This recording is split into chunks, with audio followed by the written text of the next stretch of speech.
ಈ ಮಂತ್ರವನ್ನು ಯಾರು ಪಠನೆ ಮಾಡ್ತಾರೋ ಅಂತವರನ್ನ ಶತ್ರುಗಳಿಗೂ ಕೂಡ ಸ್ಪರ್ಶ ಮಾಡಲಿಕ್ಕೆ ಸಾಧ್ಯ ಇಲ್ಲ. ಅಂತಹ ಒಂದು ಅದ್ಭುತವಾದ ಶಕ್ತಿ ರಾಮನಾಮ ಸ್ಮರಣೆಗಿದೆ.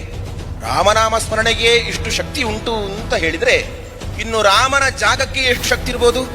ಒಬ್ಬ ಬಾಬರನಂತಹ ಒಬ್ಬ ವ್ಯಕ್ತಿ ಬಂದು ಈ ರಾಮನ ಭೂಮಿ ನನ್ನದು ಅಂತ ಬಂದು ಕುಳಿತುಕೊಂಡ. ಇದಕ್ಕೆ ಉತ್ತರವನ್ನ ಶ್ರೀ ವಾದಿರಾಜ ಗುರು ಸಾರ್ವಭೌಮರು 600 ವರ್ಷಗಳ ಹಿಂದೆಯೇ ಹೇಳಿದ್ದಾರೆ.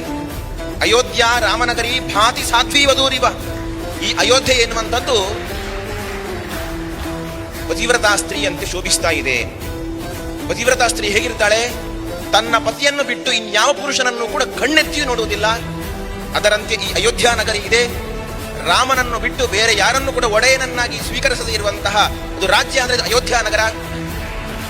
ಪ್ರಾಮಾಣಿಕವಾದ ಒಂದು ಹೋರಾಟದ ಫಲದಿಂದ ಮತ್ತೆ ಅಯೋಧ್ಯೆಯಲ್ಲಿ ರಾಮನ ಆಧಿಪತ್ಯ ಮತ್ತೆ ಬಂದಿದೆ.